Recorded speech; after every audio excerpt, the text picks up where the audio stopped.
നിങ്ങൾ ഈ P K Sasi എന്ന് പറയുന്ന ഒരാളെ നിങ്ങളാണല്ലോ ഇത്രയും വലിയ ഒരു സംഭവമാക്കി മാറ്റിയത്. അതായത് ശശിന്റെ തീവ്രത അളന്നത് നമ്മുടെ ബാലേട്ടനും ശ്രീമതി ടീച്ചറുമാണെന്നാണല്ലോ നിങ്ങൾ തന്നെ പരസ്യപ്പെടുത്തിയത്. ഇനി വി ഡി സതീശന് മറ്റൊന്ന് അളക്കട്ടെ, കുറെ കാലം വി ഡി സതീശന് ഇയാളുടെ തീവ്രതയൊന്ന് അളക്കട്ടെ എന്ന് മനസ്സിലായില്ലേ? അല്ല, ഞാൻ പറയാ, ഇതുവരെ നിങ്ങൾ അതാണല്ലോ പറഞ്ഞത്, തീവ്രത അളന്നുകൊണ്ടിരിക്കുകയാണ് ഇവർ രണ്ടുപേരും. ഇനി വി ഡി സതീശനെ അളക്കട്ടെ. ഒറ്റപ്പാലത്ത് ശശി സ്ഥാനാർത്ഥിയാകുമെന്നാണ് കേൾക്കുന്നത്. പാർട്ടിക്ക് ഏതെങ്കിലും തരത്തിൽ വെല്ലുവിളി അതുണ്ടാക്കുമോ? ഒറ്റപ്പാലത്ത് CPM-നും ഇടതുപക്ഷത്തിനും സ്ഥാനാർത്ഥിയുണ്ട്. പിന്നെ ഏതെങ്കിലും വഴി കൂടെ പോകണവനൊക്കെ സ്ഥാനാർത്ഥിയാകണതിനൊക്കെ ഞാൻ മറുപടി പറയേണ്ട കാര്യമുണ്ടോ? അല്ല, UDF-ല് വഴി കൂടെ പോണവനും അടുക്കളപ്പണിക്കാരനും ഉൾപ്പെടെ അടുക്കളയിൽ, ഞങ്ങളുടെ നേതാക്കളുടെ അടുക്കളയിൽ പാചകക്കാരനും കൊടപിടിച്ച് നടന്നവനൊക്കെ ഇപ്പോ സ്ഥാനാർത്ഥിയാക്കുന്നു. UDF-ന്റെ ഗതികേടല്ലേ എന്നത്? UDF-ന്റെ ഗതികേടല്ലേ?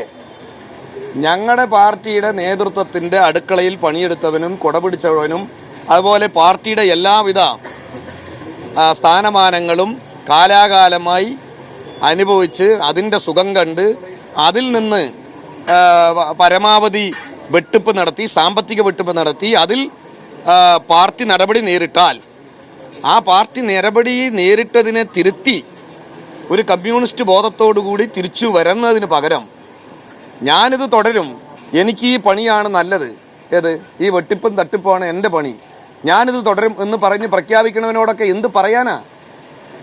അതാണ് ഞാൻ പറയുന്നത്. നിങ്ങളാണല്ലോ ഇവരെയെല്ലാം, അതായത് CPM-നോടൊപ്പം നിൽക്കുമ്പോൾ കൊള്ളരുതാത്തവർ. ഇനിയിപ്പോ ഈ പറയുന്ന ഇയാൾ വലിയ മഹാനാക്കി നിങ്ങൾ മാറ്റുമല്ലോ. നിങ്ങൾ അത് അന്വേഷിക്കുന്നത്. ഞാൻ പറഞ്ഞ കാര്യം നിങ്ങളൊന്ന് അന്വേഷിക്കും. ഇത്രയും പ്രശ്നമുള്ള ശശി കഴിഞ്ഞ ആഴ്ച വരെ LDF സർക്കാർ കൊടുത്ത ആവട്ടെ. അതായത് എല്ലാ കാലത്തും ഞങ്ങളുടെ പാർട്ടിയിൽ പല ഘട്ടങ്ങളിലായി പ്രവർത്തനം നടത്തിക്കൊണ്ടിരിക്കുമ്പോൾ പല വീഴ്ചകളും പോരായ്മകളും വരുന്നുണ്ട്, പലവർക്കും വരാറുണ്ട്. അപ്പം അതിലെല്ലാം ഞങ്ങൾ അതാത് വിഷയങ്ങളെ അടിസ്ഥാനപ്പെടുത്തി നടപടികൾ സ്വീകരിക്കും. ആ നടപടികൾ തിരുത്താനാണ്, ഒരാളെ തിരുത്തുന്നതിന് വേണ്ടിയിട്ടാണ് നടപടി. അതെ, ഞാൻ പറഞ്ഞു തീർത്തോട്ടെ. തിരുത്താനാണ്. അങ്ങനെ തിരുത്തി വരുമെന്നുള്ള പ്രതീക്ഷയോട് കൂടിയിട്ടാണ് ശശിനിയും കണ്ടത്. ആ രൂപത്തിലാണ് ശശിനിയും കണ്ടത്. അതാണ് എനിക്ക് പറയാനുള്ളത്. ഈ പറയുന്ന ശശിനിയും ആ രൂപത്തിലാണ് കണ്ടത്.